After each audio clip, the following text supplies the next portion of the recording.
ጋንገስ ካህን እቲ ሓጺናዊ ወራሪ ቀዳማይ ክፋል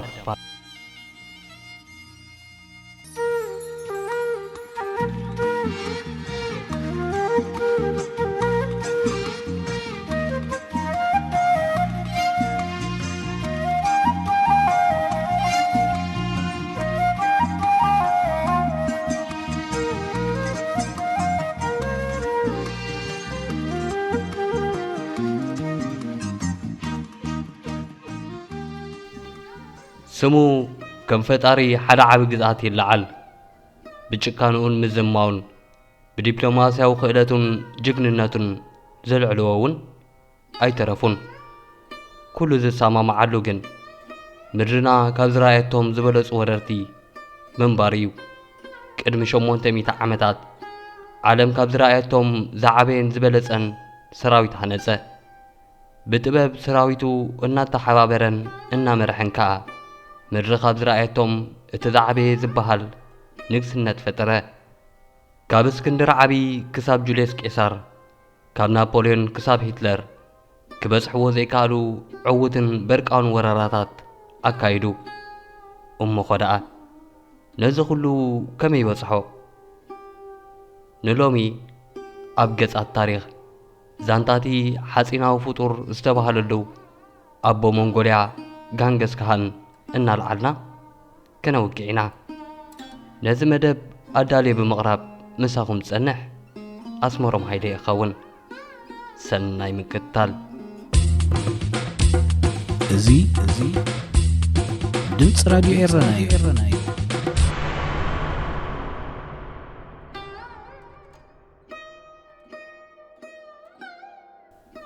ጋንገስ ካህን ሓጺናዊ ወራሪ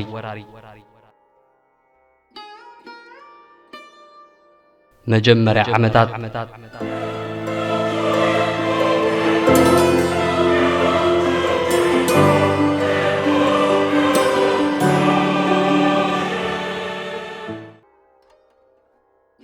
መብዛሕትኡ ታሪኽ ናይ ዝሎሚ እናዕድለሉ ሰብ ካብቲ ምስጢራዊ ዛንታ ሞንጎላውያን ዝተባህለ ድሕሪ ሞቱ ብዙሕ ከይጸንሐ ዝተጻሕፈ መጽሓፍ ኢና እንረኽቦ እቲ መጽሓፍ ጋንገስ ካህን ኣብ ጻድፍ ማእከላይ እስያ ኣብ ከባቢ 1165 ዓመተ ምህረት ድሕሪ ልደተ ክርስቶስ ኣቢሉ ከም ዝተወልደ ይነግረና ኣብ እዋን ምውላዱ ኣብ ኢዱ ዶም ዓኺቱ ተወልደ እሞ ከም ባህሊ ሞንጎላውያን እቲ ህፃን ናሓዋሩ ኢሉ ካብ ደም ከም ዘይነጽህ ዝሕብር ፋል ገይሩ ተወስደ ጋንገስ ዝተወልደላ ዓለም ልክዕ ከምዛ ናይ ሎሚ ፍትሓዊትን ምችእትን ኣይነበረትን እቶም ሓደ ሓበራዊ መራሒ ዘይነበሮም ሞንጎላውያን ብእንዳን ዓሌትን ተኸፋፊሎም ንሓድሕዶም ዝተናኸሉሉን ብኹናት ዝዋድኡሉን ጊዜ ነበረ እታ ኣብ መንጎ ኤውሮጳን ቻይናን ዝርከብ መሬቶም ኣዝዩ ሰፊሕን ንሕርሻ ዘይምችኡን እዩ ዝነበረ በረኽቲ ኣኽራናት ዝዓብለልዎ ንሕርሻ ዘይምችእ ብኣሳሓይታን ቀዝሕን ዝሳቐ ናይ በረድ ቦታ ቻይናውያን ነቲ ቦታ ናይቶም ዘይሰልጠኑ ጫካ እናበሉ ይሰሚዎ ነበርቱ ናብ ከተማታቶም ከኣትዉ ድማ እዚ ክሳብ ሎሚ ብበጻሕቲ ዝንገድ ዓብዪ መንደቕ ቻይና ሃኒጾም ንምክልኻሎም ፈተኑ ንሞንጎላውያን ጅርካ ምብዛሕ ሓደ ሓይሊ ነበረ ስለዚ ብዙሓት ውሉዳት ክወልዱን ዓብዪ ቤተሰብ ክምስርቱን ይተባብዑ ብዙሓት ኣንስቲ ምእታው ድማ ብባህሎም መሰረት ፈቑድ እዩ ኣቦ ጋንገስ ንባዕሉ 2 ኣንስቲ ነበረኦ ኣደ ጋንገስ ካብ ካልእ እንዳ እትውለድ ካብ ሰብኣያን እንዳኣን ተዘሪፋ ዝመጸት ነበረት ህፃን ጋንገስ ምስ 3 ኣወዳትን ሓንቲ ጓልን ኣሕዋቱ ዓበየ ብኣቡኡ ዝውለዱ 2 ተወሰኽቲ ኣሕዋት እውን ነበርዎ ዘመነ ንእስነቱ ኣብ ሃድን ምግላብ ኣፍራስን ኣብቲ ጫካታት ምጓዓዝን ኣሕለፎም ከም ኣባል ሰበኽ ሰገማዊ ሕብረተሰብ መጠን እንድኡ ንጥሪቶም ማይን ሳዕርን ንምርካብ ንወትሩ ካብ ቦታ ናብ ቦታ ክኸሉ ግዲ ኾነ ጋንገስ ኣብ ህፃንነቱ በሊሕን ተባዕን ህፃን ነበረ። እንኮ ዝፈርሖም ፍጡራት ኣኽላባት ኮይኖም ብዙሕ ምስ ሰብ ምዕላል ዘየዘውትር ስቕተኛ ብዝያዳ ምስ ሓሳባቱ ከውግዕ ዝመርስ ኮይኑ ኩሉ ባዕለይ ዝብልን ምስ ካልኦት ምምኻር ዘየዘውትርን እውን ነይሩ ክብሉ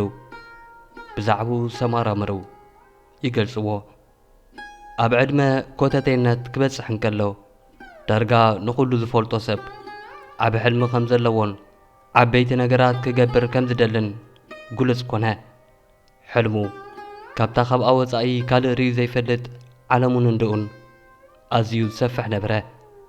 ከም ባህሊ ሕብረተሰቡ ኣብታ 20 ዓመቱ ቤተሰብ ጋንግስ መርዓት ኣዳልዮም ኣሕፀይዎ። ኣብ ከባቢኡ ካብ ዝነበሩ እንዳ ዝተመርጸትሉ ሕፀይቱ ስማ በርታ ይበሃል። ጋንግስ ናብ እንዳ ሕሙኡ ተላኢኹ ምስታ ናይ መጻኢ ሰበይቱ ብሓባር ክነብርን ሓቢሮም ክዓብዩን ባህሊ ሞንጎላውያን እዩ። ኣቦ ካሃን ከም ልምዶም ንወዱ ናብ እንዳ ሕፀይቱ ኣብፂሑ እናተመልሰን ከሎ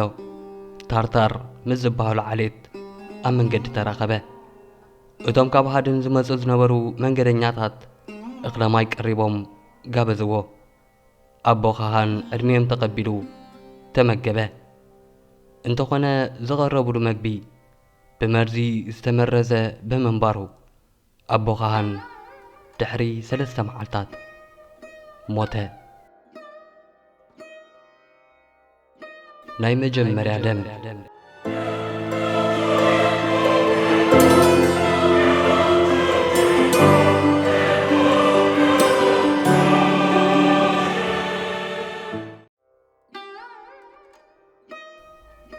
ጋንገስ ድሕሪ ሞት ኣቦኡ ብቁልጡፍ ናብ ቤቱ ተመልሰ። እንዳኡን ዓሌቱን ድሮ ኸዲዖም ሓላፍነት ናይታ ስድራ ናብ እንግዳዓ ወላዲቱ ሃርሊን ወዲቑ ጸንሖ። ኣብቲ ኣብ መንጎቶም 3 ኣሕዋት ደቂ ሃርሊንን ብኣቦ ዝውለዱ ኣሕዋቶምን ቀጻሊ ህልኽ ነበረ። ሓደ መዓልቲ ወዲ 13 ዓመት እንከሎ ጋንገስ ዝገፈፎ ዓሳ አንጠልጢሉ መጸ። ሓደ ካብ ደቂ ኣቦኡ ነታ ዓሳ ካብ ኢሉ መንዚዑ ይምንጥሎ እሞ ኣዝዩ ዝተቖጥዐ ጋንገስ ብዙሕ ከይተማትአ ቀስቱ ኣልዒሉ ፍላጻ ብምውርዋር ንሓዊ ቆተሎ። እዚ ከም ናይ መጀመርያ መርኣያ ጭካነ ናይቲ ድሒሩ ዓብዪ መራሒ ዝኾነ ዘይምሕር ጋንገስ ካሃን ተገይሩ ይቝጸር። ኣብ 15 ዓመቱ ዝያዳ ዝገዘፈ ዝሓየለን ኣብ ሃድንን ግልብያ ፈረስን ካብ ኣሕዋቱ ጸብለል ዝብልን ኮነ። ኣሕዋቱ ከም መራሒ እናረኣይዎ ከንቀጥቅጡ ስሙ ድማ ናብ መላእ ኣብ ከባቢኦም ዝነበራ እንዳታት ክዝርጋሕ ጀመረ። ኣባላት እታ ድሕሪ ሞት ኣቦኡ ዝጠንጠነቶ እንድኡ ወረ ናይታ ሓያል መንእሰይ ሰምዑ። ሓደ መዓልቲ ኣሕዋቱ ሒዙ ከይውድኦም ስለ ዝፈርሑ ድማ ዕርቂ ክንገብር ንዓ ኢሎም ኣጸውዕዎ እሞ ንዕርቂ ኢሉ ንዝኸደ ጋንገስ ኣዳህሊሎም ከም ምሩኽ ኣሰርዎ። ጋንገስ ካብ ማእሰርቲ ምለጠ። ካብኡን ላዕሊ ነቲ ጫካታት ዝፈልጡ ኣሰርቱ ግን ኮሊሎም ድሕሪ 9 መዓልታት ረኺቦም ከም ብሓድሽ ኣሰርዎ። መታን ደጊሙ ኸየምልጥ ድማ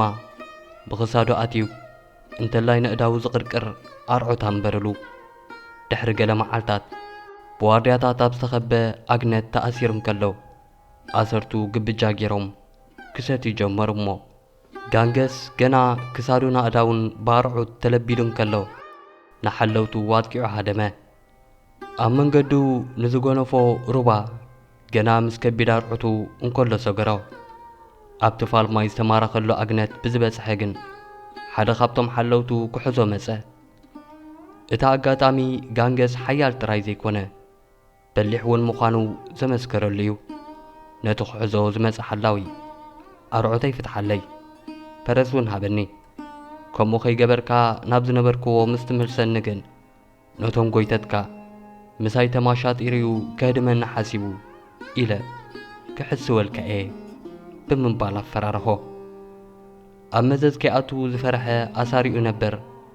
ኣርዑቱ ፈቲሑ ፈረስ ሃቦሞ ጋንገስ ብግልብያ ናብ ቤቱ ተመርቀፈ። ምምስራት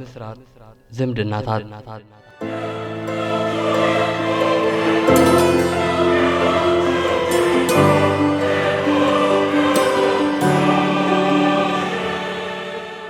ድሕሪ ሓደ ዓመት ወዲ 16 ዓመት ምስ ኮነ ናብታ ሓፂቱ እትርከበላ ዓዲ ኣምርሐ ቅድሚ ሞት ኣቦኡ ንዝተሓፅያ በርታ ድማ ተመርዓዋ ከም ህያብ መርዑኡ ሓሙኡ ካብ ጸምሪ ዝተሰርሐ ካቦት ለገሰሉ ንጽባሒቱ ድማ መርዓቱን ካቦቱን ሒዙ ናብ ዓዱ ኣበለ ንሰበይቱ ምስ ኣዲኡ ሓዲጉ ጎረቤቱ ናብ ዝነበረት እንዳ ብምኻድ ነቲ ቶድሩክ ዝተባህለ ሓላፍታ እንዳ ሓዳሽ ካቦቱ ከም ህያብ ብምቕራብ ሽርክነት ክምስርቱ ሓተተ ኩሉ ሰለጦ ዕላማ ናይቲ ዝመስረትዎ ዝምድና ኣብ ልዕልቶም ድሕሪ ሞት ኣቦኡ ካብኡ ዝረሓቑ ኣባላት እንድኡ ንምምላሶም ምዃኑ እውን ኣፍለጠ እቲ ሓያል ዓሌት ዝመርሕ ዝነበረ ቶድሩክ እውን ተሰማምዐ እሞ ኣብ መንጎኦም ኪዳን ተኣታተዉ ወረ ናይቲ ኺዳን ኣብ ኩሉ ተባጽሐ እናዓበየ ዝኸደ ሓይልን ጥበብን ካሃን ዝረኣያ ካልኦት ዓሌታት እውን ወይ ተጸንበር ወይ ትድከር ካብ ዝብል መርሑኡ ብምፍራሕ ሓደ ብሓደ ብገዛእ ፈቓደን ክጽንበረኦ ተቐዳደማ ኣብ ሓጺር ጊዜ ዓቢ ሰራዊት ኣኪቡ ንኹናት ክጥቀመሎም ክሓስብ ጀመረ ግን ኣብ ኩሉ ኸይበጽሐ ሓደ ዕንቅፋት ክነፎ ገለ ኣብ ሽፍትነት ዝተዋፈሩ ፈረሰኛታት ናብ ከባቢታ ገዲፍዋ ዝኸዳ ዓዱ ደቂ ኣንስትዮ ክዝርፉ መጹ ሽዑ ጊዜ ኣብ መሬት መንጎላውያን ዝሓየለ ይስዕር ዝብል ሕጊ ጫካ እዩ ዝነበረ እሞ ኣብ ካልእ ዓሌት እናኸድካ ኣንስትና ዘረፍካ ምውሳድ ልሙድ ተርእዮ ነበረ ገለ ደቂ ኣንስትዮ ተዓዲ ካድማ እኳ እንተኸኣላ እታ ሓዳሽ ሰበይቱ በርታ ግን በቶም ሸፋቱ ተዘሪፋ ተወስደት ጋንገስ ብፍጥነት ሓገዝ ንኽሓትት ናብታ ኣብ ከባቢኡ ዝነበረት ታግሩል እትበሃል ዓዲ ምርሐ እቲ ታግሩል ዝተባህለ መራሒ ናይቲ ዓዲ እውን እንተኾነ ናብቲ ዘረፍቲ ሰበይቱ ዝነበርዎ ቦታ ምስኡ ኸይዱ ሰበይቱ ንኸምልስን ነቶም ዝበደልዎ ሕነ ክፈድን ከም ዝሕግዞ ቃል ኣተወሉ እቲ ዝመስረትዎ ኺዳን ቀስ ብቐስ ናብ ከባቢ 5,000 ወታደራት ዘለውዎ ሓይሊ ተቐየረ ኩሉ ሰራዊቶም ምስዋ ሓቢሩ ዘመተ እሞ ኣብ ውሽጢ ሓፂር ጊዜ ነታ በደልቱ ዝቕመጡላ ዝነበሩ ናይ ዕዳጋ ኸተማ ሙሉእ ብምሉእ ኣዕንዩ ብዙሓት ቀተለ ዘረፈ ኣዕነወን ኣብ ማእከልቲ ድንኳናት ንሰበይቲ በርታውን ረኸብዋ ንሳ ድሮ ብዙሕ ጊዜ ተዓሚፃን ጠኒሳን ጸንሐት ናብ ጋንገስ ድሕሪ ምምላሳ ድሕሪ ሓፂር ጊዜ ድማ ወዲ ተገላገለት እቲ ውላድ ግን ናይ ጋንገስ ድዩ ናይ ዓመፅታ ክሳብ ለይቲ ሎሚ ኣይፍለጥን ጋንገስ ግን ልክዕ ከም ውልዱ ገይሩ የዕብዮን ሓብሓቦን ፍጹም ሓይሊ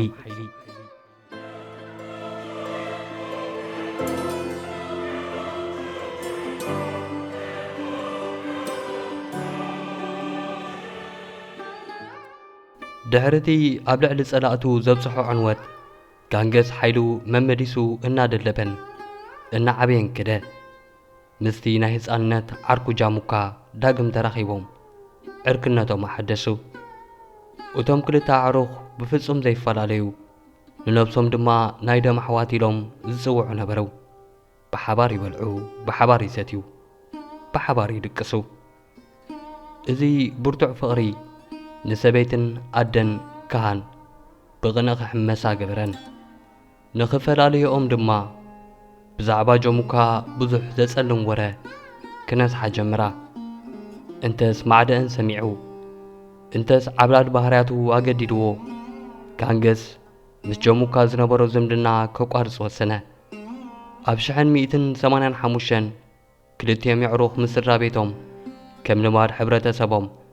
ንጥሪቶም ዝኸውን ማይን ሳዕርን ዝርከበሉ ቦታ ከናድዩ ወፈረሞ ጃሙካ ሓንቲ ቁርባ ረኺቡ ኣብኡ ክኸርሙ ደለየ ንጋንገስ ምስኡ ክሕወስ እኳ እንተዓደሞ ጋንገስ ንዕድሚኡ ተሓሲሙ ናብ ቅድሚት ምምራሹ ቀጸለ ገለ ኪሎሜተራት ተጓዒዙ ንድሕሪት ግልጽ ምስ በለ ሰዓብቱ ጥራይ ዘይኮነ ሰዓብቱ ጃሙካውን ተኾኑ ተኸቲሎሞ ክመጹ ረአየ ኣብዚ ግዜ እዚ ተኸተልቲ ጋንገስ ካብ ናይ ኩሎም ካልኦት ዓሌታት ዝበዝሑ ነበሩ ዝበዝሕ ሰራዊት ምስ ዘለዎ ተጸጊዕካ ውሕስነት ንምርካብ ዘሎ ድሌትን ጋንገስ ምስኡ ንዘይተጸንበሩ ዝጥቀመሉ ምፍርራህን ጭካነን ስለ ዝፍለጥ ድማ በታ ሓደ ቁጽሪ ተኸተልቲ ካህን ካብ ዘብዝሐ ረቋሒታት እዩ ንስልጣንን ሃብትን ዘለዎ ህርፋን ከም ማልእ ነቲ ናዓበየ ዝኸደ ተኸታዲኡ ዝኸውን ቅለብ ድማ ንኽረክብ ጋንገስ ናብተን ዘይተጸንበርኦ ዓሌታት መጥቃዕቲ ክፍኑ ግድን እዩ ነይሩ ኣይንን ብርከኽን ዝብሎ ዓሌታት እናዕነወ ኣዋልደን መንጢሉ ሃብተን ዝረፈ ጋንገስ ኣብዚ ግዜ እዚ ገና ኣብ ናይ መጀመርያ ዕስራታት ዕድሚኡ እኳ እንተነበረ ንፉዕ መራሕን ሓያል ክኢላ ስነ ኣእምሮኣዊ ኲናትን ምዃኑ ዘመስከረሉ ግዜ እዩ ነይሩ ንዝተቃውሞ ነገዳት ይኹኑ ቀቢላታት ብቡርታዕ ሓይሊ ኣዕንዩ ጨካንን ፍጹምን ዕንወት ኣስዓበሎም ከምዚ ዝኣመሰለ ጭካነ ዝጥቀም እታ ትስዕብ ነገድ በቲ ወረሪ ዒዳ ብዘይተቃውሞ ይኹን ውግእ ኢዳ ንኽትህብ ብምባል እዩ ብርግጽ እውን ዝሓሰቦ ኩሉ ሰለጦ መብዛሕትኦም ጸላእቱ ንጋንገስ ካህን ምቅዋም ካብ ዘምጽኦ ዕንወት ርዒዶም እናንቀጥቀጡ ብዘይ ዝኾነ ይኹን ተቃውሞ ኢዶም እናሃቡ ናብ መሳርዑ ተጸንበሩ ነተን ተፈላለየን ዝነበራ ናይ መንጉዳያ ነገዳትን ዓሌታትን ብኸምዚ መንገዲ ምሳሕብረን ጠመትኡ ናብቲ ርሑቕ ሸነኽ ናይቲ በረኻ ኣንበረ ኣብኡ ዘይተጸንበርዎ ዓሌታት ነይሮም ሓደ ካብኦም እቲ ቐንዲ ዓርኩ ዝነበረ ሕጂ ግን ቀንዲ ጸላኢኡ ዝኾነ ጀሙካ እዩ ነይሩ እዞም ክልተ ተጻረርቲ ወገናት ብኣንጻር ዘሕደርዎ ጽልኢ ተነካእ ሰላም መስሪቶም ንምንባር ፈተኑ